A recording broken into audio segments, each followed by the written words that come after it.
तो जैसे कि प्रथा है, हम हर संडे क्वेश्चन आंसर्स करते हैं, लेकिन इस संडे से थोड़ा सा बदलाव है, क्योंकि कुछ लोग कहते हैं कि सर सिर्फ कुछ लोग सवाल पूछते रह जाते हैं, हमें कुछ वैल्यू नहीं मिलती।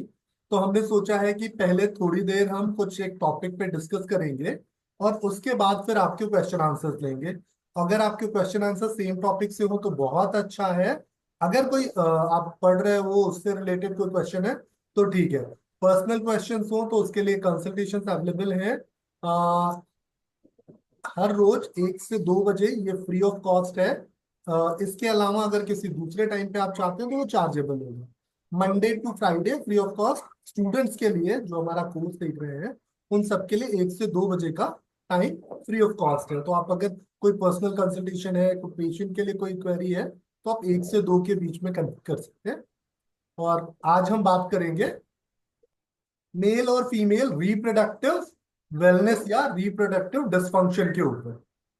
तो मेल में रिप्रोडक्टिव डिसफंक्शंस काफी सारे फेमस हैं, जो हम अक्सर किसी भी शहर में रहते हो दीवारों पे लिखा हुआ हम इश्तेहार जरूर पढ़ते होंगे। नामर्द रोगी मिले हकीम इकबाल। या फिर आपने पढ़ा होगा कि बचपन की गई गलतियों से परेशान न हो, अब हमारे पास है आपका समाधान। ऐसे बहुत सारे टैगलाइंस, बहुत सारे विज्ञापन आपने देखे होंगे कि मेल रिप्रोडक्टिव या मेल गुप्त रोग करके बहुत कुछ प्रचारित प्रसारित किया जाता है। पर आपको जान के हैरानी होगी कि मेल रिप्रोडक्टिव वेलनेस में इन सभी इश्तेहारों से बेहतर एक योग टीचर काम कर सकता है। क्योंकि ये सारी बीमारियां या तो साइकोसोमेटिक रीजन से आती हैं या फिजियोलॉजिकल मालफंक्शन की वजह से आती है। मैं ये बिल्कुल नहीं कह रहा हूं कि हर टाइम ये बीमारी सिर्फ मन से है। कई बार इस बीमारी का गहरा संबंध आपके तन से है, आपके मेटाबॉलिज्म से है, आपकी फिजियोलॉजी से है। लेकिन कई बार इस बीमारी का संबंध सिर्फ और सिर्फ आपकी साइकोलॉजी से है। तो अगर साइकोलॉजी रीजन हो या फिजियोलॉजी रीजन हो, कोई भी रीजन हो, इसको आप बहुत आसानी से ठीक कर सकते हो। तो जिनको भी आप जानते हो या जो लोग आपको अप्रोच करते हो मेल रिप्रोडक्टिव डिस्कम्फर्ट की वजह से, आज से उन सभी को बता दीजिएगा कि आप उनका बेहतर इलाज कर सकते हो। ठीक है। सो मेल रिप्रोडक्टिव वेलनेस पे हम आज कुछ बीमारियां समझते हैं और उनके इलाज करने के तरीके की बात करेंगे। तो जो पहली बीमारी है हमारी, वो है इरेक्टाइल डिसफंक्शन, है ना। ये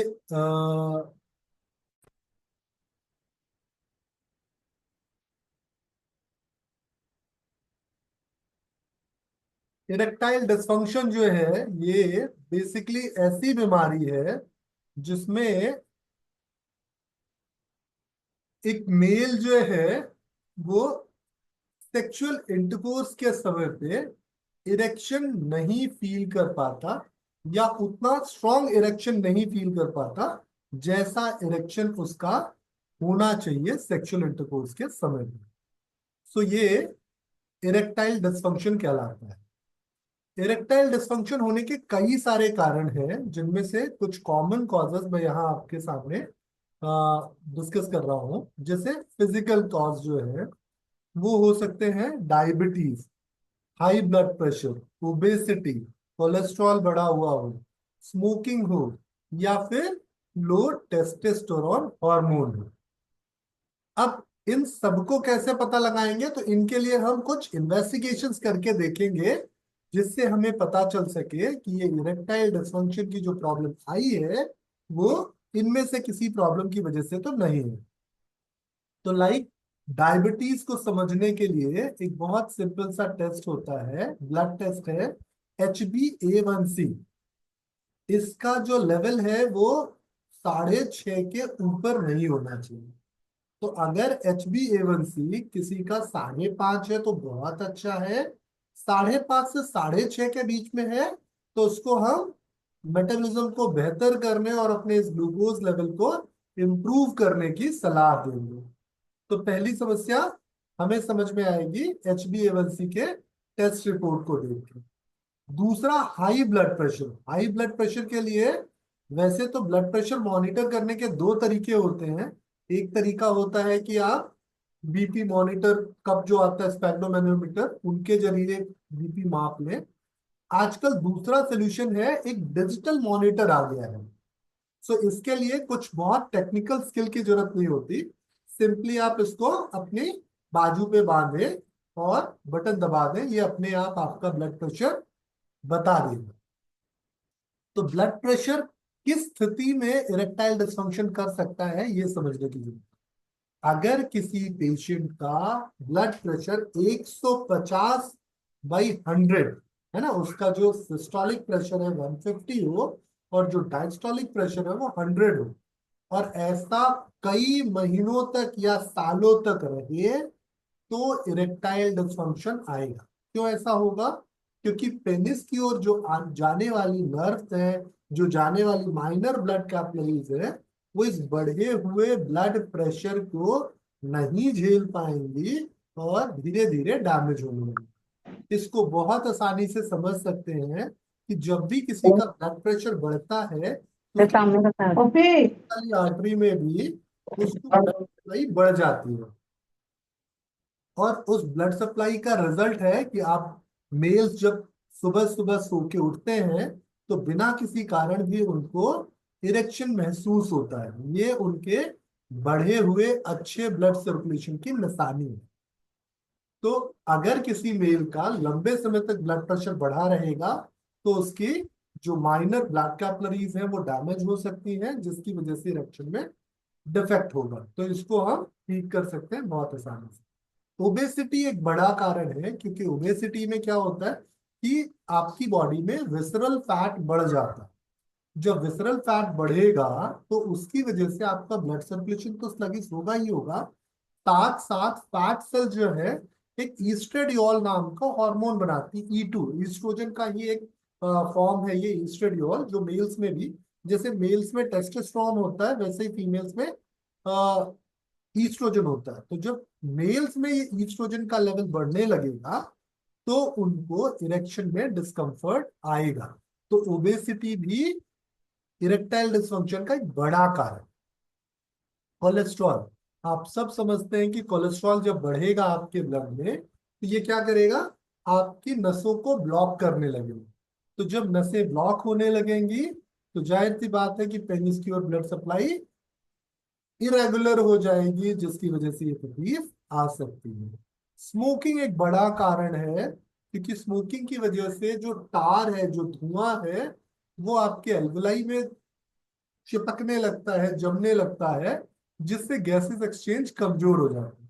तो जब किसी का गैसेस एक्सचेंज कमजोर होगा तो उसकी बॉडी मेटाबॉलिज्म स्लो कर देती है। हमने पीछे बहुत बार ये चीज पढ़ी है कि ऑक्सीजन, हीमोग्लोबिन और ग्लूकोज, ये थायरॉक्सिन की प्रेजेंस में एक रिएक्शन करते हैं जिससे कैलोरी के फॉर्म में एनर्जी मिलती है।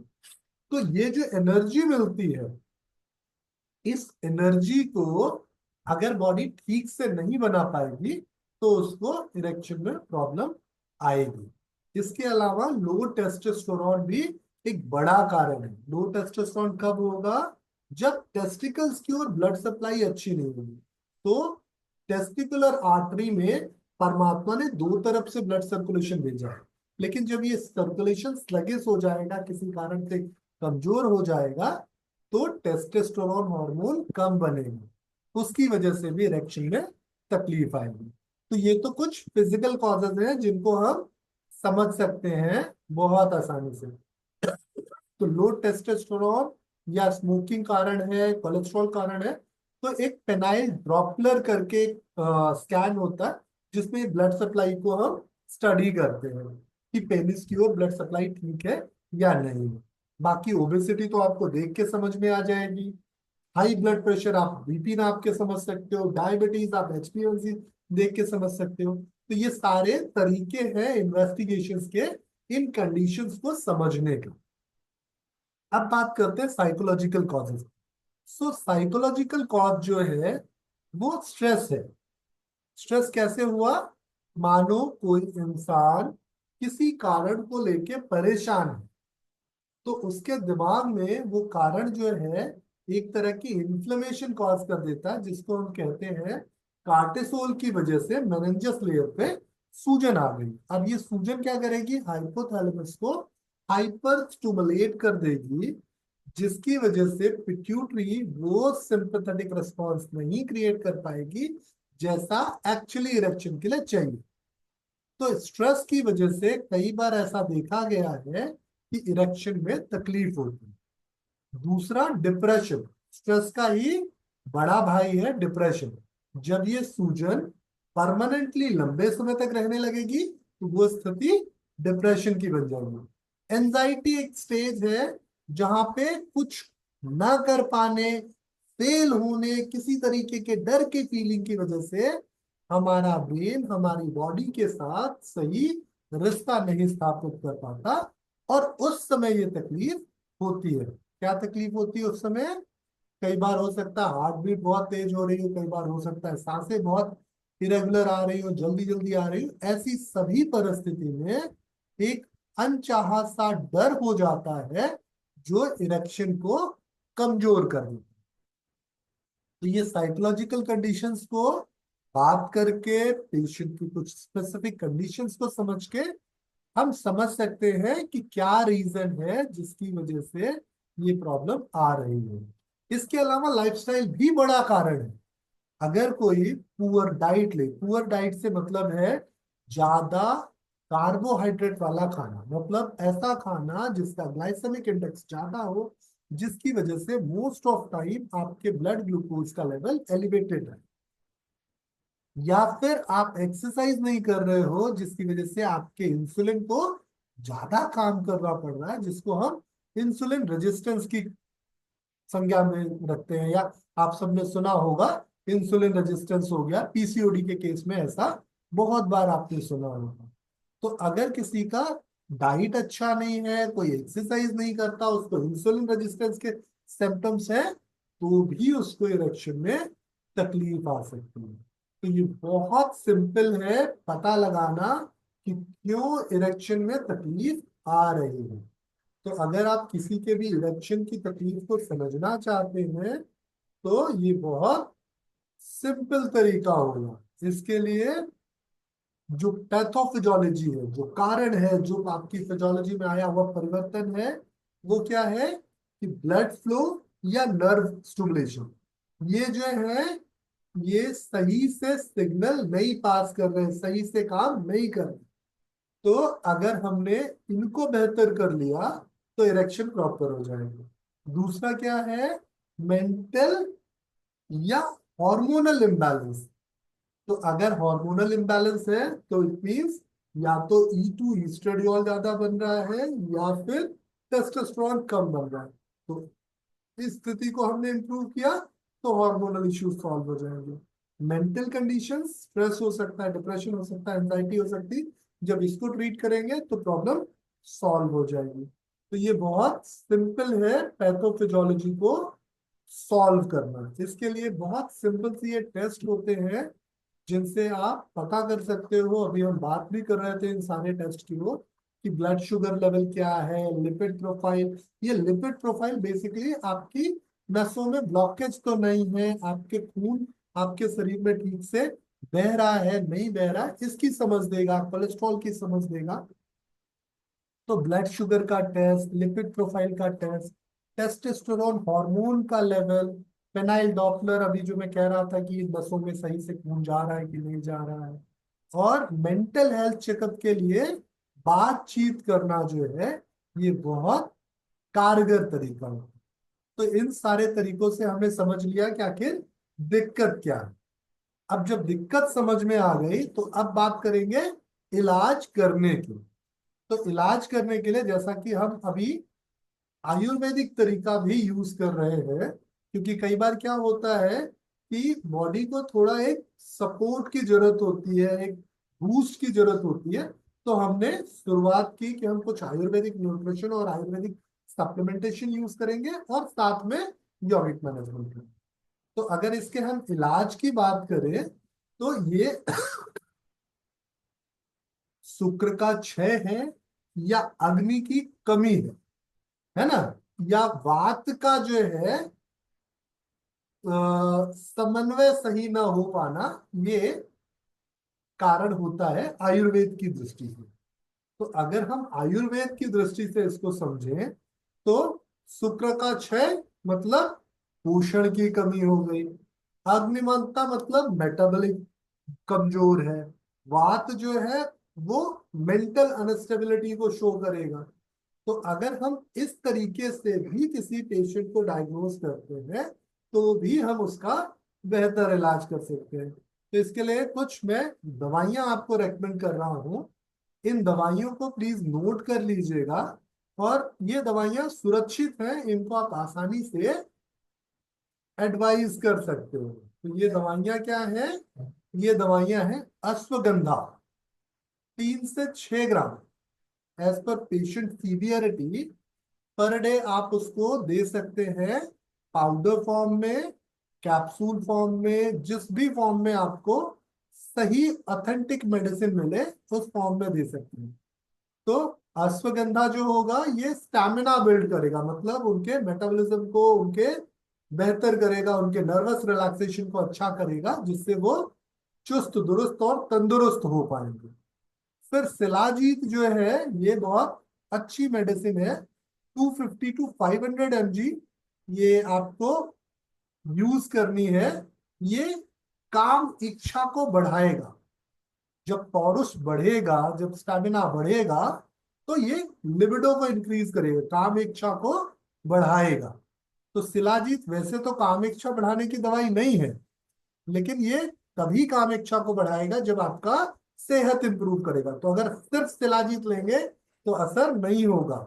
शिलाजीत इस पूरे प्रिपरेशन के, इस पूरे कॉम्बिनेशन के साथ लिबिडो इंक्रीज करने में हेल्प करेगी। इसके अलावा कौच के बीज 3 से 6 ग्राम, ये स्पर्म की हेल्थ, टेस्टोस्टेरोन हेल्थ को बूस्ट करेंगे। तो अगर सिर्फ कौच के बीज लिए जाएंगे तो ये टेस्टोस्टेरोन बूस्ट नहीं करेंगे, ये पूरा प्रिस्क्रिप्शन जरूरी है, क्योंकि ये हमने उसी हिसाब से डिजाइन किया कि दिमाग भी शांत हो जाए, ब्लड भी बेहतर हो जाए और चीजें बेहतर हो जाए। तो स्पर्म की हेल्थ मतलब टेस्टोस्टेरोन बूस्ट करेंगे। साथ साथ चंद्र प्रभावती, ये नाम आप लोगों ने मेरे साथ बहुत बार सुना होगा। ये ब्रॉड स्पेक्ट्रम की मेडिसिन है, लेकिन यहाँ पे ये पेट की अग्नि को बेहतर कर देगी। तो जो अभी हम पढ़ रहे थे ना कि अग्निमंदता है, तो अग्नि को ये बेहतर करेगी, जिससे पौरुष बढ़ेगा, बल बढ़ेगा, डाइजेस्टिव फायर अच्छा होगा, तो मेटाबॉलिज्म का प्रोसेस बेहतर हो जाएगा। तो चंद्र प्रभावती। और फिर वाजीकरण रसायन, ये जो रसायन है ये बेसिकली जब सेक्सुअल एक्ट करना हो उससे 1 आध घंटे पहले ले लिया जाए तो ये एक तरीके से हेल्प करेगा टू बूस्ट लिबिडो। साथ साथ ये इरेक्शन को प्रोलॉन्ग करने में हेल्प करेगा। तो जो अंग्रेजी दवाई वियाग्रा काम आती है, उसी तरीके से इसका भी प्रयोग हो सकता है, लेकिन ये थोड़े लंबे समय पे अच्छे असर करेंगे। तो कम से कम 45 दिन का प्रयोग करना पड़ेगा। उसके बाद सफेद मूसली जो है, सफेद मूसली अगर दूध के साथ लिया जाए तो ये बल को बेहतर करेगा, पौरुष को बेहतर करेगा, जिससे कोई भी मेल जो ऊपर लिखी गई किसी भी कंडीशन की वजह से इरेक्शन में डिफिकल्टी फील कर रहा था, उसको काफी हद तक आराम मिल जाएगा। ठीक है। तो अब हम बात करते हैं, दीपाली जी प्लीज ये मत कीजिए।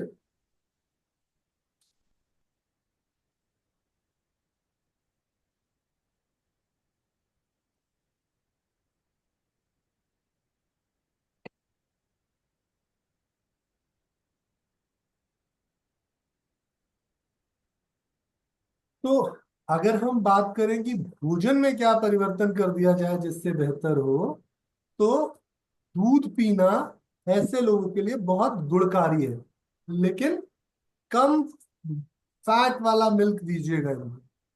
घी बिना गर्म किए इनको देने से बहुत बलकारी है। खजूर बहुत फायदे का है, लेकिन तब जब डायबिटीज ना हो। योग करना, इस पे हम डिटेल बात करेंगे। अच्छी नींद लेना, ये सहायक उपचार में बहुत फायदेमंद है। अगर सिगरेट पीते हैं, स्मोकिंग करते हैं, तो प्लीज छोड़ दें या कम कर दें। इसके अलावा मेंटल अनस्टेबिलिटी फोन देखने से भी आती है, तो इस आदत को भी कम कर दें या छोड़ दें। साथ साथ खाने में जंक फूड जिनको आप कहते हो, जो केमिकल रिफाइंड फूड है या जो प्रोसेस फूड है, जिसको आप खाने से अपने भीतर टॉक्सिन्स बढ़ाते हो, वो नहीं खाना है और स्ट्रेस नहीं लेना है।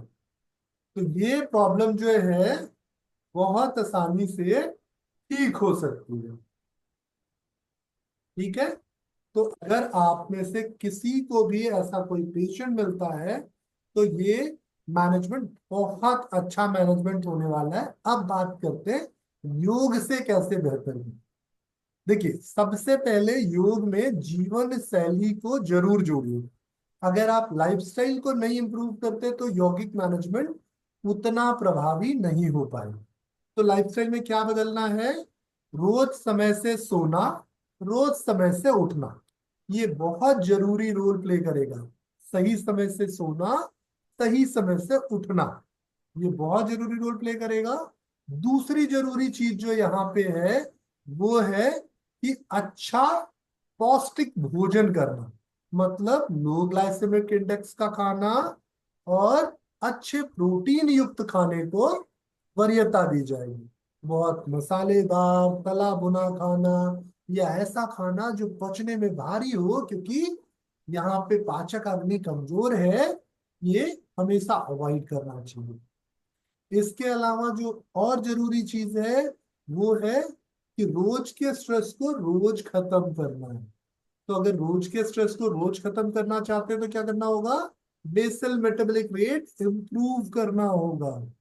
तो अगर आप बेसल मेटाबॉलिक रेट इंप्रूव कर दोगे, तो आप देखोगे चीजें बहुत बेहतर होती जा रही है। साथ साथ और क्या करना है आपको? बेहतर रिलैक्सेशन, रेजुमिनेशन या नर्वस बैलेंस की ओर जाना है। तो अगर आप बेहतर नर्वस बैलेंस ले आते हो, अच्छा ब्लड सर्कुलेशन बूस्ट करते हो, अच्छा गैसेस एक्सचेंज बढ़ाते हो और ऑक्सीजन कंजप्शन बढ़ा लेते हो, तो फिर आपको क्या करना होगा? आपको अपने स्कल की ओर, मतलब आपके कॉमन कैरोटिड आर्टरी और जुगुलर आर्टरी पे ब्लड फ्लो बढ़ाना होगा। साथ साथ आपके टेस्टिकुलर आर्टरी पे ब्लड फ्लो बढ़ाना होगा और आपकी हेपेटिक आर्टरी पे ब्लड फ्लो बढ़ाना होगा। तो अगर आप इन तीनों आर्टरीज पे ब्लड फ्लो बढ़ाने वाले आसन कर रहे हैं, साथ में बहुत अच्छा एक्सक्रीशन इंप्रूव करने के लिए एक्सरसाइजेस कर रहे हैं, तो मेरा विश्वास मानिए कि with in 45 days erectile dysfunction में मैजिकल चेंज मिल रहे हैं। तो अगर आप भी इरेक्टाइल डिसफंक्शन का इलाज करना चाहते हैं, तो मुझे लगता है कि ये पूरा प्रोटोकॉल आपके बहुत काम का हो। उम्मीद करता हूँ ये जानकारी आपके काम की होगी। ऐसी ही और जानकारी के लिए हर संडे आप हमारे साथ जुड़े रह सकते हैं। और अगर इसको और बेहतर समझना चाहते हैं, तो हमारा मेडिकल योग का कोर्स या वुमेन वेलनेस का कोर्स ज्वाइन कर सकते हैं, जिससे आप अपने समझ को नेक्स्ट लेवल तक ले जा पाएंगे। चलिए, अब हम इस क्रम को यही छोड़ते हैं। अगली क्लास में हम अगली बीमारी पे जाएंगे, जो है प्रीमेच्योर इजैकुलेशन। फिर हम आगे बढ़ेंगे फीमेल रिप्रोडक्टिव प्रॉब्लम्स की ओर। तो ऐसे करके एक एक करके हम बीमारियां हर संडे एक एक देखा करेंगे और आपके सवाल जवाब भी करेंगे। तो आइए अब हम सवाल जवाब का सिलसिला चालू करते हैं। सर एक मिनट, मुझे एक सवाल करनी थी। जी सुनीता। आ, हाँ, एक क्लाइंट है, उनका 9 मंथ से पीरियड्स ब्रेक है, पीरियड्स नहीं आ रहा है। आपकी आवाज नहीं आ रही है, प्लीज थोड़ा सा ऊंचा बोलेंगी। मेरा एक क्लाइंट है, उनका 9 मंथ से पीरियड ब्रेक है, पीरियड नहीं आ रहा है। सुनीता, नहीं समझ पा रहा हूँ मैं फिर भी। आप प्लीज अपना स्क्रीन ऑन करके बोलेंगे ना, तो आपके लिप्स से थोड़ा क्लैरिटी होगी। सर वो बता रहे हैं उनके क्लाइंट है जिनको 9 मंथ से पीरियड्स नहीं आ रहे। 9 मंथ से पीरियड नहीं आ रहे ना, तो इसके लिए तो बहुत हाँ सारे सर। क्वेश्चन आंसर्स करने होंगे सुनीता, आपके साथ बहुत सारे। सुनीता, आप हमारा कोई कोर्स देख रही हैं? नहीं सर, मैंने पूरा तो डिटेल्स नहीं देखा है। एक दो वीडियो से देखा है पीसीओडी का। कोई बात नहीं, तो आ जाइए, आपसे कुछ सवाल जवाब करने होंगे हमें, क्योंकि देखिए किसी भी बीमार को समझने के लिए उसकी कुछ बेसिक कंडीशंस को हमें समझना चाहिए, उसकी क्लिनिकल स्टडी हमारे पास होनी चाहिए। सो सुनीता, ये जो लेडी है, ये उम्र क्या है? उनका उम्र 35 होगा।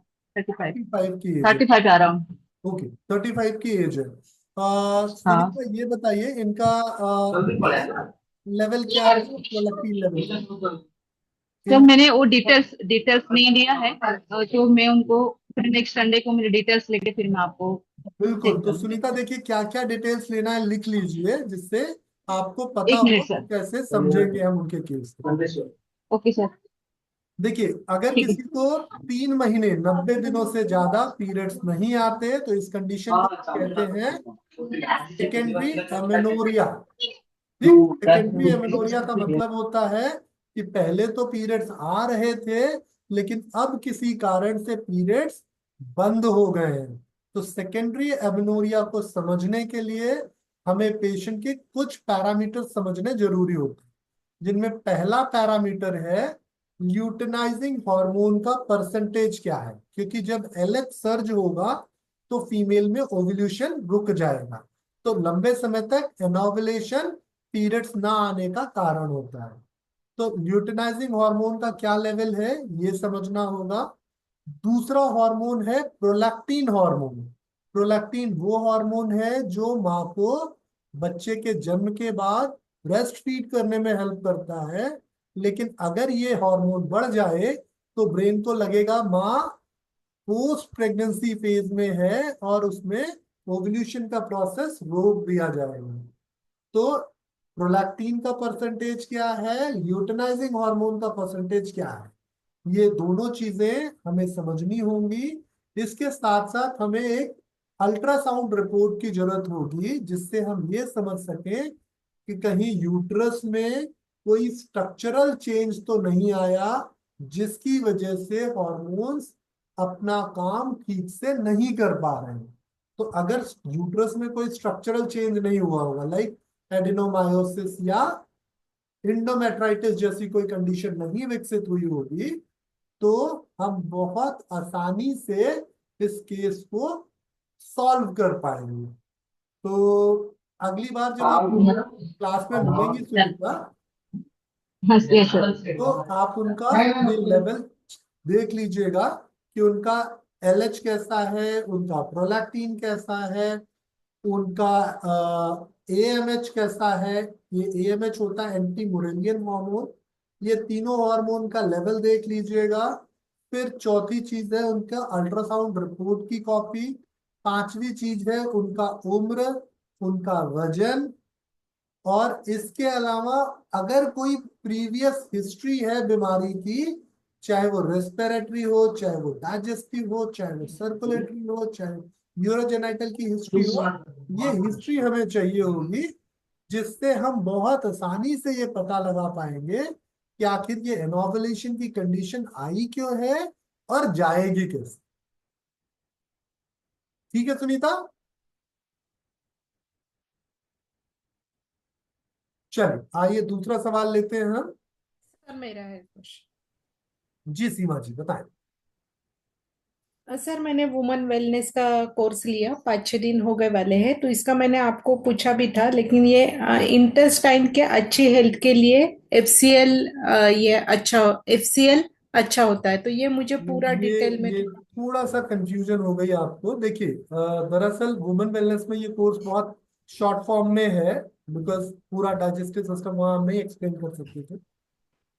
देखिए क्या होगा कि अगर किसी भी फीमेल के स्टमक में जो बीटा ब्लॉकर सेल हैं, जो एचसीएल हार्मोन एचसीएल बनाती है, एचसीएल एक तरह का लिक्विड है जो कि एसिड है। इसका काम है आपके खाने को स्टेरलाइज करना। स्टेरलाइजेशन का मतलब है खाने में ऐसी कोई भी चीज आ जाए जो आपके लिए हानिकारक हो, तो उसको खत्म कर देना, निष्प्रभावी कर देना, ये काम है एचसीएल का। लेकिन जब एचसीएल सिक्रीट अच्छे से नहीं होगा, खाने के बाद होगा तो एसिडिटी कॉज करेगा। HCl सिक्रीट हो गया, खाना नहीं आया, तो एसिडिटी के साथ गैस्ट्राइटिस कॉज करेगा। और ये HCl जब इंटेस्टाइन को ट्रेवल करेगा तो इंटेस्टाइन की गुड फ्लोरा को डैमेज करता जाएगा, जिससे आपको पाचन की समस्या शुरू हो जाएगी।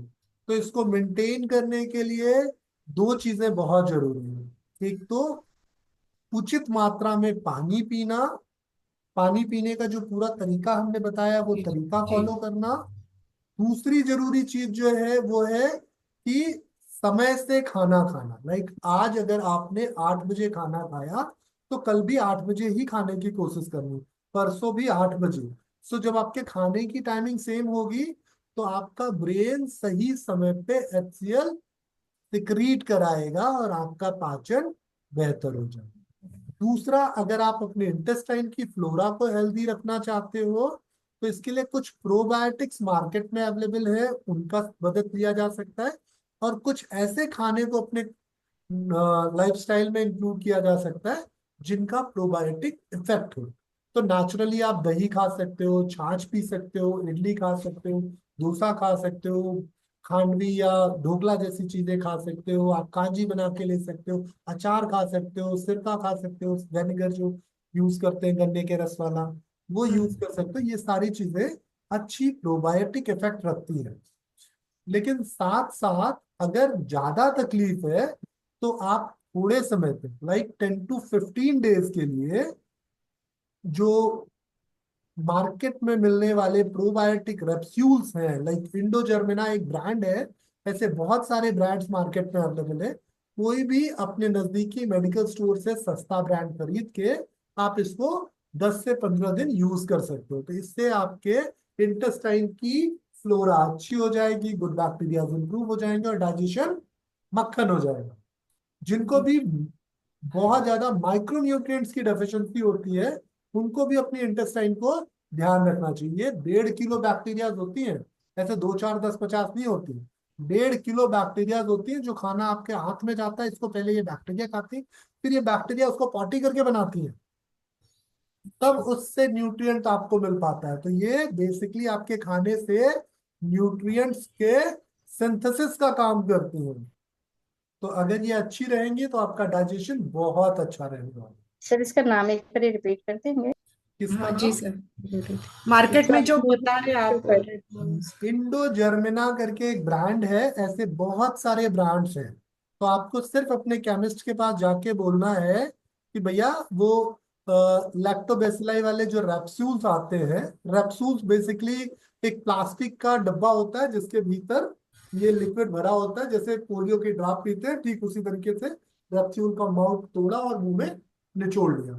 या किसी ने कभी अगर बच्चों को नेबुलाइज किया हो तो आपने नेबुलाइजेशन के लिए बूटाकार्ड या लेवोलिन जैसे कुछ मेडिसिन यूज की होंगी, वो भी रेप्सूल्स में आती है। तो ये मार्केट में इजीली अवेलेबल है, लैक्टोबैसिलाई के रेप्सूल्स बोल के आप ले सकते हो। तो ये 15 डेज लेके फिर स्टॉप कर देना होता है? हाँ, उसके बाद जरूरत नहीं होगी आपको। आपका आपकी बॉडी नेचुरली अपने बैक्टीरिया को फिर ग्रो करना चालू कर देगी। ये बैक्टीरिया आपकी बॉडी में बनते रहते हैं, बनते रहते हैं। जैसे एक नया बना तो एक पुराना मरा, जैसे हमारी जनसंख्या कम नहीं हो रही है। क्यों नहीं ओके। कम हो रही? क्योंकि हम बच्चे ज्यादा पैदा कर रहे हैं और बुजुर्ग कम मर रहे हैं। तो उसी तरीके से हमारे पेट में क्या है, बुजुर्ग ज्यादा मर रहे हैं और बच्चे नए पैदा नहीं हो रहे। तो बच्चे नए पैदा करने के लिए हमने ये रेप्सूल्स डाला जिससे फर्टिलाइजेशन रेशियो बढ़ जाए। तो तो सर ये कब लेना होता है? After meal? ये मील के 1 घंटे बाद ले लीजिए, मील के 1 घंटे पहले ले लें, खाली पेट मत लीजिएगा, कुछ खाने के 1 घंटे बाद ले लीजिए। और एक ही लेना होता है डेली? हाँ, रोज का ही। ओके। तो सर ये कुंजल क्रिया, जिसको ब्रोंकाइटिस है, उन्होंने 5 डेज किया तो उनको बहुत ही अच्छा बेनिफिट हुआ। तो जी। अभी उनको फिर से नेक्स्ट मंथ में करना है कि बस हो गया एक ही में, और 2-3 महीने के बाद रिपीट करना है? हेमा जी, इसका बड़ा अच्छा जवाब है, हमने साथ अपने क्लास में कंप्लीट भी किया था कि अगर आपको लगता है कि पेशेंट को सिम्टोमेटिक रिलीफ मिल गया है तो अब उसके बाकी की एक्टिविटी और लाइफस्टाइल को इम्प्रूव रखिए, दोबारा नौबत नहीं आएगी। लेकिन अगर बाकी की एक्टिविटी और लाइफस्टाइल में कमी होगी तो फिर से ये कंडीशन आएगी। ओके, तो मीन्स अगर ठीक हो जाता है तो फिर करने की नीड नहीं है। हाँ, अगर वो ठीक हो गए तो फिर जरूरत नहीं है, लेकिन अगर ठीक नहीं हुए हैं तो फिर से इसको बार बार बार बार रिपीट करने की जरूरत पड़ेगी। तो ये कैसे सर पता ये चलेगा ठीक हो गए हैं? सिंपली एक चेस्ट का एक्सरे बता देगा कि ब्रोंकस की सूजन कम हो गई या नहीं हो गई। Okay sir. और दूसरा सर सिम्टम्स भी रिमूव हो सिम्टम्स, जाएंगे। हाँ सर, हाँ, सिम्टम्स ही। सिम्टोमेटिक इम्प्रूवमेंट दिख जाएगा आपको। तो अगर आप एक्सरे नहीं भी कराना चाहते हो तो उनके बातचीत के तरीके से ही आपको अंतर दिखेगा कि सांस फूलना बहुत कम हो चुका okay sir, thank you sir. Sir ये प्रीबायोटिक वाले कैप्सूल कैप्सूल कब तक लेने हैं? 15 दिन, 10 दिन, 15 दिन, जैसी जरूरत हो। ये 10-20 रुपए का एक आएगा तो बहुत लंबे देने की जरूरत नहीं है। 10-15 दिन में अगर आपका काम हो जाएगा तो छोड़ दीजिए। 7-8 दिन में बहुत लोगों का काम हो जाता है। तो आपका डाइजेशन किस तरह का खराब हुआ उस पर डिपेंड करता है। सर मेरा एक क्वेश्चन और है। वुमेन्स वेलनेस में ही आपने बोला कि किसको कितना ब्लीडिंग होना चाहिए, अगर हीमोग्लोबिन 10 रिया तो 30 से 40 ml, फिर 10 से 12 रहा तो 40 से 60, और 12 से ज्यादा रहा तो 60 to 80 ml तक होना। तो लेकिन ये कैसा सर, यानी किसको कैसा समझेगा कि हमें 30 हो, 30-40, तो उसका थोड़ा मेजर होगा। उसका मेजरमेंट बहुत आसान है, बस थोड़ा सा आपको समझदार या सतर्क बनना होगा, ठीक है। अगर आप पैड यूज करते हो तो हर पैड पे लिखा होता है कि उसकी मैक्सिमम एब्जॉर्प्शन की कैपेसिटी कितनी है। क्योंकि आप अच्छा। देखोगे मार्केट में कई तरह के पैड है, एक्स्ट्रा लार्ज पैड्स है ना, ज्यादा एब्जॉर्ब करने वाले पैड्स हैं, रेगुलर जी। पैड्स हैं। तो कम ब्लीडिंग वाले डेज पे आप रेगुलर पैड्स यूज करते हो, ज्यादा ब्लीडिंग वाले डेज पे अलग तरह के। तो हर पैड के ब्लड एब्जॉर्प्शन की एक सीमा है। तो जब उस ब्लड एब्जॉर्प्शन को आप समझ जाओगे कि ये मानो एक पैड 5 ml ब्लड एब्जॉर्ब कर रहा है, तो 60 ml के लिए कितने पैड चाहिए होंगे? 5। 5 क्यों? एक 5 ml एब्जॉर्ब कर रहा है, तो 60 ml के लिए कितने चाहिए? 12 चाहिए ना। 12 ठीक। तो अगर आपने 12 पैड यूज कर लिए तो हो गया 60 ml। अब इसमें क्या होगा कि कई बार जी आपने जी। कुछ ज्यादा यूज एब्जॉर्ब करने वाले पैड यूज किए होंगे। तो हो सकता है कि कुछ 10 ml वाले आपने 3 पैड यूज किए तो 30 ml हो गया। बाकी के 6 पैड्स आपने हम्म। 5 ml वाले यूज किए तो कितने हो गए? 6-3-9 पैड्स यूज हो गए आपके। तो ये आप अपने पैड्स के नंबर से कैलकुलेट कर सकते हो ब्लीडिंग कितना है। दूसरी चीज क्या है कि जो आप मेंस्ट्रुअल मन कप अगर यूज कर रहे हो तो कप में मेजरमेंट होता है, कितना आपने कप को खाली किया आपको आइडिया लग गया। तीसरा टैम्पून्स यूज करते हो तो उसमें भी टैम्पून्स में भी ये है कि कितना ब्लड ये एब्जॉर्ब करेगा, फिर लीकेज की दिक्कत आएगी। तो उससे भी आपको आइडिया लग जाएगा कितना ब्लड आपका लॉस हो रहा है। और हर फीमेल को पता होता है कि मुझे ज्यादा खून जा रहा है या कम खून जा रहा है, क्योंकि वो हर महीने इसको एक्सपीरियंस करते करते यूज टू हो जाता है। जी जी सर, लेकिन वो हीमोग्लोबिन है ना, हीमोग्लोबिन उसका कम ज्यादा कैसा है, तो वो हिसाब से। वैसे ही ब्लड आएगा नॉर्मल कंडीशन में, वैसे ही आएगा। एबनॉर्मल कंडीशन में बढ़ा हुआ ब्लड आएगा। तो बढ़ा हुआ ब्लड जब भी आएगा वो डेज क्रैम्प्स और जो क्लॉट्स आते हैं ना, ये अगर 2-2.5 सेंटीमीटर से ज्यादा बड़े हो तो प्रॉब्लम है। अगर 2 सेंटीमीटर से छोटे क्लॉट्स हैं तो कोई दिक्कत नहीं, लेकिन उससे बड़े क्लॉट्स होंगे तो प्रॉब्लम है। ठीक है। जी सर, जी धन्यवाद सर। आइए अगला सवाल लेते हैं हम। खत्म। वेरी गुड, आज कुछ सवाल ही नहीं है। चलिए तो फिर हम इस बातचीत को यहीं खत्म करते हैं। आप सबके समय और सहयोग।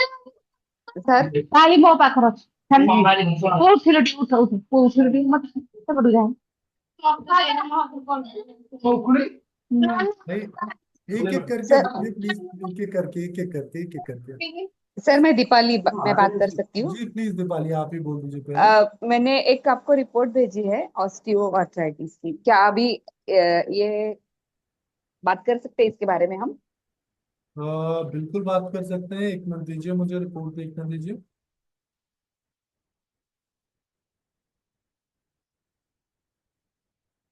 वैसे दीपाली ये रिपोर्ट अगर स्क्रीन पे शेयर हो जाती तो बहुत अच्छा होता, बाकी सब भी समझ पाते। मैं रुकिए ट्राई करता हूँ, अगर ये स्क्रीन पे आ जाए तो बहुत अच्छा है। Okay sir. तब तक किसी और का सवाल हो तो प्लीज बोल दीजिए। नहीं नहीं, मैंने जैसे ही कहना कबरा देखो ना मेरा।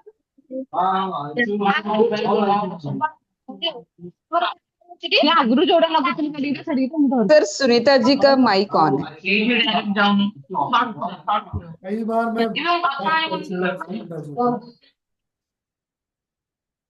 जी गुट्टी ना लाने हरे। तो मेरा ये सवाल है सर हाँ कि एक लेडी है, वो प्रेग्नेंट है और उसको अभी भी पीरियड्स आ रहे हैं, तो उसको डॉक्टर ने बेड रेस्ट दिया हुआ है। उसका क्या रीजन है और क्या वो ठीक हो सकते हैं, उसकी प्रेगनेंसी में कोई दिक्कत ना आए कुछ। अ, मुझे लग रहा है कि क्या सवाल सुन पा रहे हो सर? हाँ, मैं बिल्कुल सुन पा रहा हूँ आपका सवाल। आपने कहा कि प्रेगनेंसी में एक लेडी को बेड रेस्ट बोला गया है, तो ये बेड रेस्ट क्यों बोला गया है और क्या ये ठीक हो सकता है, राइट? यही सवाल है। एक और साथ में उसको मतलब अभी भी पीरियड्स आ रहे हैं ओके, ड्यूरिंग ब्लीडिंग हो प्रेगनेंसी। रही है उनको, प्रेगनेंसी में भी ब्लीडिंग हो रही है, राइट? जी सर। ओके। जी। इसका बहुत सरल सा कारण है। मुझे तो लग रहा है कि आप शायद हमारे वुमेन वेलनेस वाले कोर्स में थी ना। मैं सिर्फ गर्भ संस्कार वाले में अच्छा, थी, गर्भ उसके संस्कार बाद है। जी नहीं जी। लिया। तो इसका कारण जो जी है सर। वो है प्लेसेंटा का इंडोमेट्रियम से सही से ना स्टिक हो पाना, जिसकी वजह से प्लेसेंटा के साइड मार्जिन से कुछ ब्लड लॉस हो रहा है। ये पूरी तरह से सेफ है अगर बच्चे के वाइटल्स ठीक जा रहे हैं, बच्चे की डेवलपमेंट ठीक है, बच्चे का हार्ट रेट अच्छा आ रहा है, तो बिल्कुल सेफ है, इससे कोई नुकसान नहीं होगा। डॉक्टर थोड़े समय के लिए प्रोजेस्ट्रॉन पे रखेंगे। ये इंजेक्टेबल प्रोजेस्ट्रॉन हो सकता है, इंट्रावेजाइनल हो सकता है, और ओरल हो सकता है। तो ये हो सकता है थोड़े समय प्रोजेस्ट्रॉन पे रखेंगे तब तक जब तक वो प्लेसेंटा सही से एंडोमेट्रियम से स्टिक ना हो जाए। थोड़े दिनों बाद ब्लीडिंग खत्म हो जाएगी, प्रॉब्लम सॉल्व हो जाएगी और चीजें नॉर्मल हो जाएंगी। तो कम से कम 12 से 16 हफ्ते तक वेट कर लीजिए, उसके बाद समस्या सॉल्व हो जाएगी। ठीक है? जी सर, थैंक यू सर। जी। आइए दूसरे सवाल की ओर चलते हैं।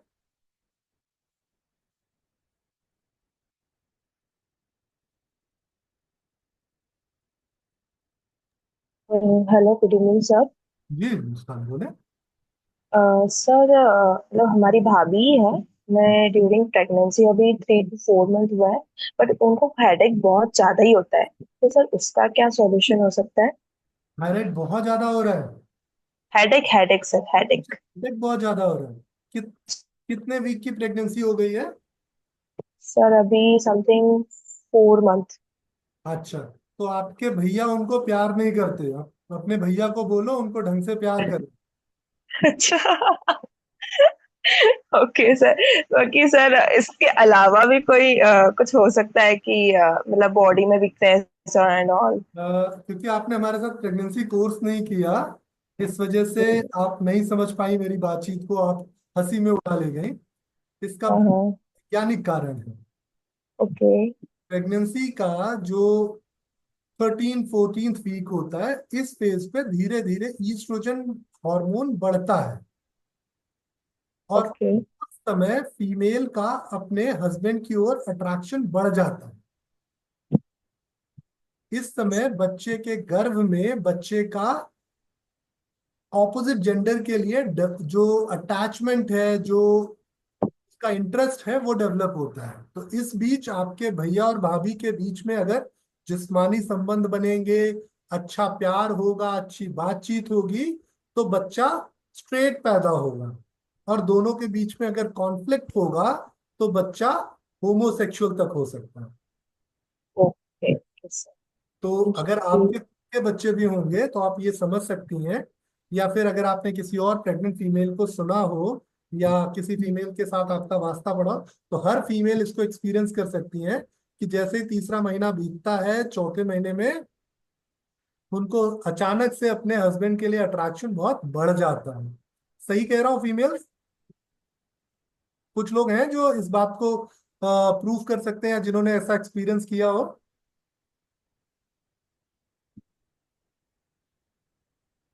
किसी ने नहीं किया? सर मेरे जब ड्यूरिंग आफ्टर जब मैं 3 मंथ था मुझे, पर मुझे तो ये ऐसा इमोशन नहीं आए थे, बट मेरे हस्बैंड के ज्यादा बढ़ गए थे। और मतलब ये था कि लगता था कि नहीं, ये चीज नहीं करना चाहिए, मतलब आप सेक्सुअल नहीं होना चाहिए उस कंडीशन में, तो उनका बहुत ज्यादा एग्रेसिव हो जाते थे। वो थोड़ा सा मेरे लिए पैनिक रहता। हाँ, ये एक हार्मोनल कंडीशन है, ये बहुत नेचुरल कंडीशन है। इसको हम अपने कोर्स में बहुत डिटेल पढ़ते भी हैं, इसीलिए क्योंकि अगर आप एक प्रेगनेंसी जर्नी को इम्प्रूव करना चाहते हो, बच्चे को बेहतर करना चाहते हो, तो आपको हर हो रहे हार्मोनल बदलाव को समझना होगा। और ये प्रेगनेंसी में होने वाला एक बहुत ब्यूटीफुल चेंज है। अगर आप अपनी गायनकोलॉजिस्ट से भी बात करेंगी तो वो भी इस चीज को कहेंगी कि ये बहुत बेहतर समय होता है पति पत्नी के अच्छे संबंधों के लिए। सर आगे चल के प्रेगनेंसी का जो कोर्स आपने जो हुआ था और आ सकता है क्या, हमको ज्वाइन करना है बिकॉज हम वो कर नहीं पाए थे। ये कोर्स आप आज भी ज्वाइन कर सकते हैं। ये कोर्स बहुत ही सस्ते रेट पे अवेलेबल है, मात्र 6,250 रुपये में। और ओके सीमा जी सर। ने ये कोर्स खरीदा है, अभी 5 दिन ही हुए सीमा जी। सीमा जी से आप उनका फीडबैक सुन सकते हो। सीमा जी, एक बार प्लीज बताएंगे कैसा अनुभव है आपका? जी सर, बहुत अच्छा अनुभव रहा। मैंने 5 दिन का ही कंप्लीट करके मैंने पूरा उसके नोट्स निकाल करके जब योगा वर्ग में बोला, तो मेरे योगा वर्ग में इतना अवेयरनेस बढ़ा, इतना, यानी जो गलतियां हम लोग करते हैं, यानी सर ने ये ऐसा डिजाइन किया है कि सिर्फ डायग्राम वगैरह करा के वो वैसा नहीं, सब में पहले सर ने इमोशनली पर ज्यादा बताया है, फिर बाद में डायग्राम वगैरह करके। तो इमोशनली लेवल पे हम लोग क्या क्या गलतियां करते हैं, तो वो बहुत अच्छा डिजाइन किया है सर ने। मुझे तो बहुत फायदा हुआ, और मेरे योगा क्लास में तो इतना अच्छा फीडबैक है, इतने मुझे ज्यादा फीडबैक मिले हैं। तो नहीं सर, मेरा तो सबसे सजेशन है कि सबने लीजिए ये कोर्स। अगर आप योगा टीचर है तो सबने लीजिए, वेलनेस और आपके परिवार के लिए। सच्ची बोले तो मेरे बेटियों ने भी क्या क्या गलती, वी वॉश वगैरह ये यूज करने के, तो सर ने बहुत डिटेलिंग में बताया है कि वी वॉश की जरूरत नहीं, और हम लोग क्या क्या गलतियां करते हैं। आपके फैमिली के लिए, अगर आप योगा टीचर भी नहीं होगा तो आपके फैमिली के लिए, आपको बेटियां होगे तो आपने जरूर लीजिए। थैंक यू सो मच सीमा जी। लोगों को लगेगा कि ये प्लान किया हुआ था, लेकिन ये बिल्कुल नेचुरल था। चलिए, हम आगे बढ़ते हैं। और सर ये जो ह्यूमन वेलनेस अभी आपकी 22 मई से स्टार्ट होने वाला, उसका सर टाइमिंग क्या रहेगा, थोड़ा सा नहीं, बता देंगे? 22 से नहीं, ये आज ये रिकॉर्डेड फॉर्मेट में, रिकॉर्डेड प्लस लाइव फॉर्मेट में है। ये आप आज भी अच्छा। बाई कर सकते हो। लाइव कोर्स को आने में भी थोड़ा टाइम है, लेकिन रिकॉर्डेड कोर्स जो है वो लाइव कोर्स से ज्यादा इजी है, सुविधाजनक है। जो लोग देख रहे हैं वो जी। सबके सब बहुत खुश हैं, क्योंकि हमने उसको इस तरीके से प्लान ही किया कि आप सुबह फ्री हो सुबह देख लो, दोपहर फ्री हो दोपहर देख लो, रात को फ्री हो रात को देख लो। पढ़ने का क्योंकि मन है पढ़ लो, देखने का मन है देख लो, सुनने का जी, मन है सुन लो। नहीं एक्चुअली में सर, मेरे पास, मैं भी योगा सिखाती हूँ, तो मेरे पास एक लेडी है जिसने लास्ट 2 मंथ कंसीव किया था, उसका अबॉर्शन हो गया, अब वो वापस से स्टार्ट करना चाह रही, तो थोड़ा सा मेरे को भी इसमें अवेयरनेस बढ़ानी वुमन इनकी वेलनेस में। फिर ये कोर्स आप जैसे लोगों के लिए ही बना है। आप उनको दोबारा कंसीव करने में भी हेल्प करोगे, और दोबारा जी। एबॉर्शन ना हो इसके लिए भी उनको तैयार कर पाओगे, बिकॉज आप समझ पाओगे कि एबॉर्शन हुआ क्यों। Okay okay sir. ये जी सर, बहुत डिटेल्ड और साइंटिफिक कोर्स है। मतलब इस कोर्स में जितना साइंस है उतना ही ट्रेडिशनल साइंस है।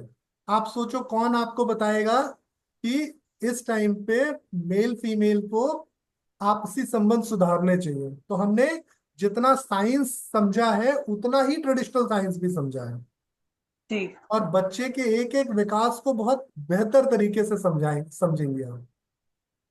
जी सर जी। इस कोर्स की डिटेल्स आप शेयर कर सकते हैं हाँ ग्रुप पे। बिल्कुल बिल्कुल बिल्कुल, ग्रुप में तो वैसे ये डिटेल्स आती रहती है। आज मैं फिर से दोबारा ग्रुप में शेयर कर दूंगा। Okay sir. लाइव क्लास कब से स्टार्ट होगी जब आप लेंगे, क्योंकि बिकॉज होता क्या रिकॉर्डिंग वो ग्रांटेड हो जाता है, हाँ सुनेंगे नहीं सुनेंगे नहीं सुनेंगे। पिंकी जी, ऐसा नहीं है, हमने बहुत मैनुअल तैयार किया हुआ है, आपको बिल्कुल रिकॉर्डिंग क्लास बोरिंग नहीं लगेगी। सीमा जी रिकॉर्डिंग देख रही हैं, पिंकी ईरा जी, जी। पिंकी जी, आप अगर एक रिकॉर्डिंग सर का देखोगे ना, उसी दिन आप दूसरा चालू कर दोगे, इतना मैंने अच्छा सर इंटरेस्टेड है। जी जी मैम, मैं हर संडे सर की क्लास अटेंड करती हूँ। अभी क्या मेरा एक्यूप्रेशर की भी क्लास रहती थी, लास्ट मंथ खत्म हुई है, तो मैंने सर की आज ही ज्वाइन की बहुत दिनों बाद। मुझे बहुत अच्छा लगता है, सर का बहुत अच्छे से समझाते हैं। आप बोल रहे हैं तो मैं एक बार रिकॉर्डिंग सुनूंगी और कर लेती हूँ। इवन हमने रिकॉर्डिंग सेशंस बाई करने वालों के लिए एक अच्छा ऑफर भी दिया है कि इन केस अगर रिकॉर्डिंग सेशन से आप संतुष्ट नहीं है तो अपकमिंग किसी भी लाइव बैच में इसको कन्वर्ट कर सकते हैं। तो ये ऑप्शन इसलिए है क्योंकि लोगों को ये ना लगे कि लाइव करते तो ज्यादा बेहतर था, तो आपके पास दोनों ऑप्शन है। रिकॉर्डिंग देख रहे हैं, नहीं पसंद आया तो अपकमिंग लाइव बैच में उसको, उस प्राइस को आप कन्वर्ट कर पाएंगे अपने लाइव बैच के लिए। तो वो आपको, वो प्राइस ऐसा नहीं कि आपका पैसा डूब जाएगा। ठीक है, चलिए आगे चलते हैं हम। इस रिपोर्ट पे आ जाते हैं। बहुत देर से वेट कर रही हैं दीपाली जी। सो दीपाली जी,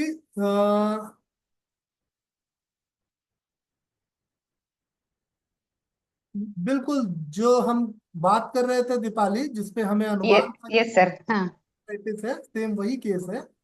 और हाँ इस वजह से उनका जो घुटना है वो अकड़ा हुआ है। तो हाँ। इसके पीछे देखिए, बिना रिपोर्ट देखे भी हम इस नतीजे पे पहुंच गए थे कि नहीं दीपाली, आप जो कह रही हैं ये सही जानकारी नहीं है, ये ऑस्टियोआर्थराइटिक चेंजेस ही हैं जिस वजह से ये प्रॉब्लम आई है। तो हम्म। इनके लिए सर्जरी ही एकमात्र ऑप्शन है दीपाली, क्योंकि ओके। इनका घुटना जो है ना वो आगे जाके हड्डी अटक गई। उसको अच्छा। हम थोड़ा जबरदस्ती करेंगे तो हड्डी तकलीफ में आ सकती है। तो इसलिए अगर कोई फिजियोथेरेपिस्ट या कोई योगा थेरेपिस्ट या कोई आके खींच खांच के इसको फिक्स करना चाहे तो उनसे हाँ प्लीज मत कराएं, नहीं तो आगे चल के उनकी सर्जरी भी ज्यादा प्रॉब्लमेटिक हो सकती है। बिकॉज रीजन क्या है कि उनके बीच का कार्टिलेज एक हिस्से पे कमजोर है, दूसरे हिस्से पे ज्यादा है, तो उसकी अच्छा। वजह से उनकी हड्डी गई है अटक। ठीक। ओ। तो ये वैसे तो बहुत रेयरेस्ट कंडीशन है, ऐसा बहुत फ्रीक्वेंट नहीं होता, लेकिन ऐसा है तो सर्जरी करना ही सबसे अच्छा सोल्यूशन है। ओ, तो उनको योगा वगैरह कुछ नहीं दे अभी तो सकते अभी? फिलहाल मैं दीपाली जी सच्ची सलाह यही दूंगा कि आप बाकी पूरी बॉडी की योगा कराएं, पर घुटने हाँ। को मत छेड़िएगा, है ना। ओके। जी। ठीक है सर। नीलम जी, बड़े दिनों बाद। प्रणाम सर। प्रणाम। सर मेरे को ना ये पूछना है कि सियाटिका प्रॉब्लम, मतलब जो बल्जिंग डिस्क की वजह से जो सियाटिका प्रॉब्लम है, उसमें जी। क्या ट्रीटमेंट देना चाहिए? इसके लिए आपको समझना होगा कि एक्चुअली साइटिका है क्या, जी सर। है ना। साइटिका में ये बल्ज आए क्यों। तो रुकिए मैं एक डायग्राम से आपको समझाने की कोशिश करता हूँ कि ये जो बल्ज आए हैं ये कहाँ पे आए हैं, क्यों आए हैं और कैसे इम्प्रूव होंगे। हालांकि मैं उम्मीद कर रहा हूँ कि आप बहुत बेहतर अवेयर होंगी जी स्पाइन सर। की कंडीशन से। ये सिर्फ सूरज को दिया दिखाने की कोशिश है। एक्चुअल में 1.5 ईयर, मतलब ये लिगामेंट रप्चर रहा लेफ्ट लेग में, जी। जिसकी वजह से अब ये ऑटोमेटिकली जैसे वो ठीक हुआ है तो राइट साइड में प्रॉब्लम इंक्रीज हो गया। जी। अब यहाँ पे आप देख रही हैं ये हार्निएटेड डिस्क दिख रही होगी आपको। जी सर। तो जो हार्निएटेड डिस्क दिख रही है इसी जगह पे आपको यहाँ पे ये जो छोटा सा एक बल्ज जैसा दिख रहा है, ये अगर एक बड़ा सा बलून जैसा बन जाए तो जी ये बल्ज कहलाता है। तो इसका मतलब ये है कि एक तरफ कंप्रेशन ना होके पूरा कंप्रेशन हुआ, दैट्स व्हाई बल्ज बन। तो जब कंप्रेशन पूरा हुआ मतलब इंटरवर्टेब्रल स्पेस कम हुआ। तो अगर हम इंटरवर्टेब्रल स्पेस को इंप्रूव कर ले जाएं तो साइटिक नर्व पे हो रहे कंप्रेशन को बहुत हद तक बेहतर कर ले जाएंगे। ठीक है। तो हमें क्या जी। करना होगा, जितना भी अपने वर्टेब्रल कॉलम को अपवर्ड स्ट्रेच करने की प्रैक्टिस है वो सारी की सारी हेल्प करेंगी। साथ जी साथ इस कंडीशन में हमें सिर्फ और सिर्फ बोन्स पे डिपेंडेंट ना होके अपनी मसल्स को स्ट्रेंथन करना होगा। तो जब हमारी लोअर बैक की मसल्स स्ट्रेंथन होंगी तो क्या होगा, ये जो कंप्रेशन जो स्ट्रेन है बहुत हद तक कम हो जाएगा। तो हमें करना क्या है यहाँ पे, हमें करना बस ये है कि ये वाला जो हिस्सा है हमारा, इस हिस्से पे ब्लड सप्लाई बढ़ा देंगे। जी अगर आप इस हिस्से पे ब्लड सप्लाई बढ़ा देंगी तो ये प्रॉब्लम बहुत जल्दी इंप्रूव होने लगेगी। इसको बढ़ाने के लिए ठीक वही पुराना तरीका अपनाएंगे। इससे नीचे वाले इस मस्कुलर स्केलेटल पार्ट में हम ब्लड सप्लाई को डिक्रीज कर देंगे। तो जब नीचे वाले हिस्से पे ब्लड सप्लाई डिक्रीज करेंगे मतलब सर, आपकी आवाज नहीं आ रही। इस हिस्से पे, अभी मेरी आवाज आ रही है? आ रही है सर। हाँ, तो इस हिस्से पे ब्लड सप्लाई डिक्रीज होगी तो ऊपर वाले हिस्से पे ब्लड सप्लाई इंक्रीज हो जाएगी। तो अगर हम कोई ऐसा सर, आपकी आवाज नहीं आ रही है। आ रही है, वेरी मैम क्लियरली आ मैम रही बिल्कुल क्लियर है सर, आपकी बिल्कुल आवाज क्लियर है। क्लियर है। है। हाँ, क्लियर तो है सर। इससे आपको साइटिका में इंप्रूवमेंट आ जाएगा, स्पेशली डिस्क बल्ज में, क्योंकि डिस्क बल्ज जो है ये एक तरह का डीजेनरेटिव चेंज है। तो डीजेनरेटिव चेंज को कभी भी रीस्टोर नहीं किया जा सकता। सिर्फ हम क्या करेंगे तो डीजनरेशन को हम स्लो कर दें, जिसकी वजह से जो पेन जो डिस्कम्फर्ट है वो कम से कम हो जाए। तो जब भी कभी डीजनरेटिव चेंजेस होता है, कोई चीज खराब हो रही होती है, तो वापस उसको ठीक नहीं किया जा सकता।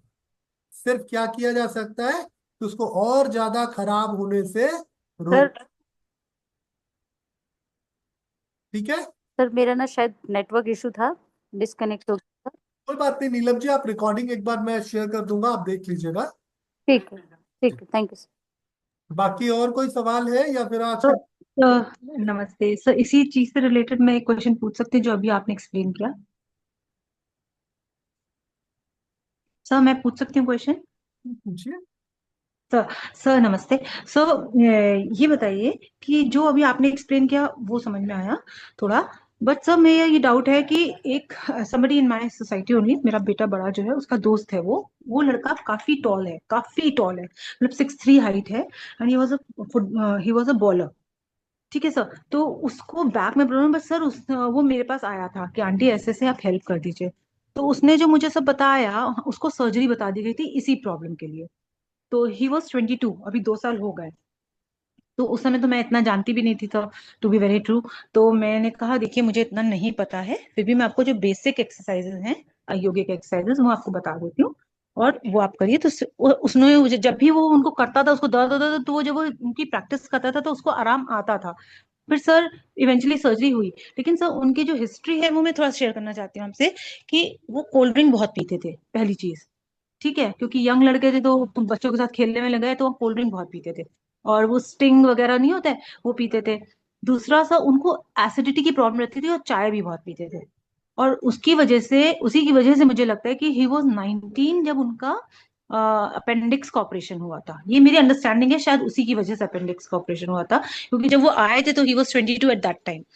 तो उसके बाद सर गैस्ट्रिक इश्यूज रहते थे। तो सर क्या is there some relationship between the sciatica का problem and aggravation in the sciatica and the nerves का प्रॉब्लम एंड दिस बिल्कुल बिल्कुल, एसिडिटी? देखिए बॉडी में जो पेन है वो वात की वजह से होता है, और वात के बढ़ने के ही सारे कारण आप बता रहे हो। तो ये बिल्कुल सब इंटरकनेक्टेड है। किसी एक चीज से इसको इम्प्रूव नहीं कर सकते। आप जब मस्कुलर स्केलेटन वाला चैप्टर पढ़ेंगी तो आप देखेंगी कि हमने वहां पे साफ साफ मस्कुलर स्केलेटन स्ट्रेंथ में सबसे पहले एक्सरसाइज नहीं बताई, सबसे पहले मस्कुलर स्केलेटन स्ट्रेंथ की बात की है। तो जब तक स्ट्रेंथ नहीं होगी तब तक प्रॉब्लम आएगी। तो अभी मुझे लग रहा है कि आप वहां तक पहुंची नहीं है। आप एक बार वहां तक पहुंच जाइए, आपका ये सारा जो कंफ्यूजन है खत्म हो जाएगा। ठीक है, okay sir, okay sir. Sir thank you so much, thank you. मुझे वही डाउट था तो इसलिए मैंने आपसे नहीं नहीं, ये हमने थैंक बहुत यू सर। डिटेल किया है muscular skeleton problem. Okay sir, नमस्ते, सर, थैंक ये यू। साइटिका के बारे में और एक पूछना था। अगर सूजन है एंकल्स में और साइटिका का भी प्रॉब्लम है, तो ये सूजन क्यों आती है? पहले सूजन को कम करेंगे फिर साइटिका को ठीक करेंगे। वो लेकिन तो ये बहुत क्यों आती बेसिक है सी सर? थ्योरी है ना दीपाली लेकिन जी। सर, मेडिकल योगा करो, वुमेन वेलनेस के कोर्सेज केसेस आपके पास कम आते हैं, आपके पास ज्यादा cases yes sir. Health related condition के आते हैं। Yes sir. आपने कोर्स गलत चुन लिया। Okay sir. सर ऐसे भी होता है कि हाइट ज्यादा हो तो बैक पेन और नी पेन का नहीं इशू नहीं होता है, सैली, क्योंकि ऐसा मेरा बिल्कुल नहीं है खुद का आप। बच्चा अगेन मैं कहूंगा मेरा सैली, खुद आपने भी गलत कोर्स चुन लिया, वुमेन वेलनेस वाला कोर्स चुना।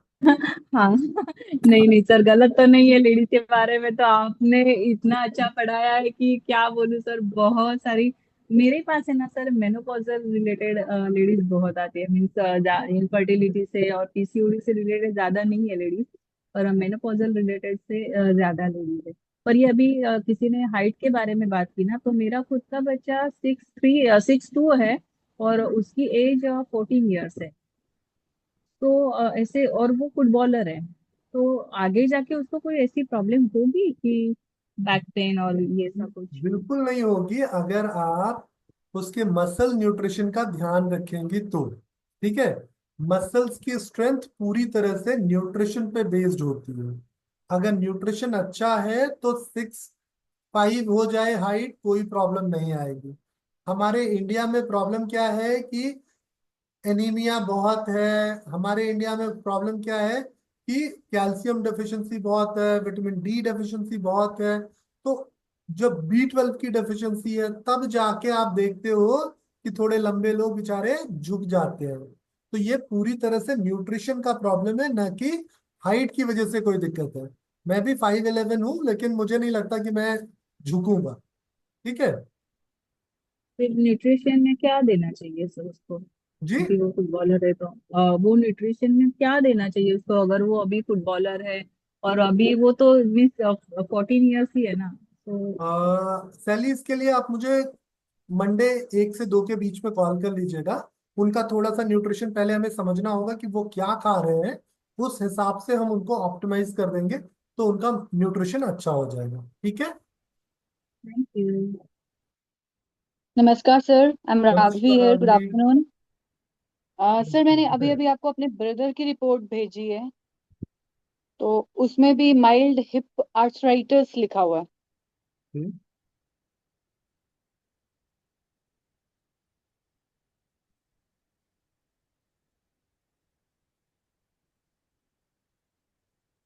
क्या एज है इनकी?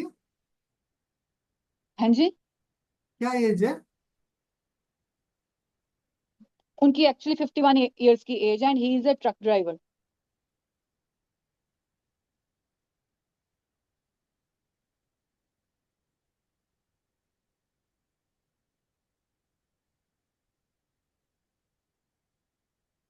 तो ये तो आर्थराइटिक चेंजेस आने लगे हैं, तो जाहिर सी बात है कि न्यूट्रिशन और एक्सरसाइज पे ध्यान देना होगा आपको, राघवी। सर क्योंकि तो फिर उसको क्या कहूँ, एक्सरसाइजेस तो थोड़ी बहुत कर रहा है, उसकी ग्रोइन एरिया में पेन जा रही थी। फिजियोथेरेपिस्ट टोल्ड की हिप में है एक्सरे करवाने के बाद ना। नहीं नहीं, देखिए, ग्रॉइन एरिया में पेन जाने का मतलब है कि जो पेल्विक जॉइंट है वो एडहीजन में आ रहा है, वो अकड़ रहा है। तो इसके लिए हाँ जी। बहुत जरूरी, क्योंकि वो लॉन्ग टाइम तक बैठे रहते हैं। उनका जो यस प्रोफेशन सर। आपने बताया, ऐसे लोगों में जो लोग स्पेशली बहुत लंबे समय तक पैरों को टाइट करके बैठे रहते हैं, ऐसे लोगों में अक्सर देखा गया है कि उनका हिप जॉइंट जो है वो स्टिफ होने लगता है, और आगे चल के उनको हिप जॉइंट का पूरा सॉकेट ही चेंज करना पड़े। तो ये अभी समय है, अगर कुछ एक्सरसाइज करके इसमें आप थोड़ा प्रिवेंशन कर सकते हो तो बेस्ट है। नहीं तो आगे चल के हिप जॉइंट का ट्रांसप्लांट करना ही एकमात्र सोल्यूशन है इसका। तो फिर आप सजेस्ट कर सकते हैं कि कौन सी एक्सरसाइजेस? बिल्कुल राघवी, आप मुझे कल 1 से 2 के बीच में कॉल कर लीजिएगा। हम डिस्कस कर ओके, लेंगे डिटेल्ड एक्सरसाइज। ठीक ठीक है है। सर, ठीक है। Thank you so much. तो आज के लिए इतना ही। आप सबके समय और सहयोग के लिए धन्यवाद। अब हम फिर मिलेंगे अगले संडे। नमस्कार। सर कोटि धन्यवाद। नमस्कार। Thank you so thank you so much thank you sir, sir. Thank जय यू। हिंद। Thank you.